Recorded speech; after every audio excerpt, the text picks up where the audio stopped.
ভাই এই টাকাগুলা না অনেক কষ্টের টাকা, অনেক কষ্ট করে টাকাগুলা জমাইছি। এই টাকার লেগে আমি অনেক স্ট্রাগল করছি। ভাই এই গাড়িটা না, এই গাড়িটারও আমি অনেক যত্ন করছি। এই গাড়িটার প্রতি আমার অনেক মায়া। ভাই আপনি বললেন যে আপনার থেকে গাড়ি ভাল লাগে না, তাই গাড়ি বিক্রি করে দিতে আছে, কিন্তু এই কারণটা কেমন জানি আমার কাছে সন্দেহ লাগতাছে। হয়তো বা অন্য কারণে বিক্রি করতে আছেন। ভাই হপাই যেহেতু গাড়িটা আমি কিনা ফেলাইছি, টাকাও দেওয়ার পর যায়, এখন কিন্তু আপনি বলতে পারেন সত্যি কারণটা। ভাই আমার এই গাড়িতে কোনো অ্যাক্সিডেন্ট স্টোরি নাই, আপনি আমারে বিশ্বাস করতে পারেন। আমার এই গাড়িতে না অলওয়েজ 3 জন লিয়ে বইতে হয়। কিন্তু ভাই আমার বন্ধু বান্ধব তো অনেকজন, একজনটা গাড়িতে উঠাইলে আরেকজন মন খারাপ করে, আবার আরেকজন গাড়ি চায়, আর গাড়ি দিলে গাড়িটা নষ্ট করে ফেরত দেওয়া যায়।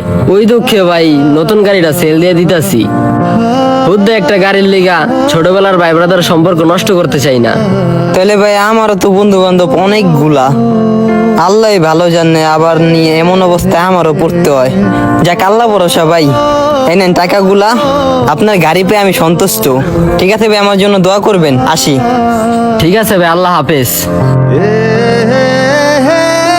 এটা কিন্তু খুবই পরিচিত স্টোরি। সম্পর্ক বাঁচানোর জন্য বা বন্ধুত্ব সম্পর্ক টিকিয়ে রাখার জন্য শখের জিনিসও বিক্রি করে দেয়। তারপরে যদি সেই বন্ধুগুলা না বুঝে, তাহলে কিন্তু এর থেকে বড় কষ্ট আর কিছুই নেই।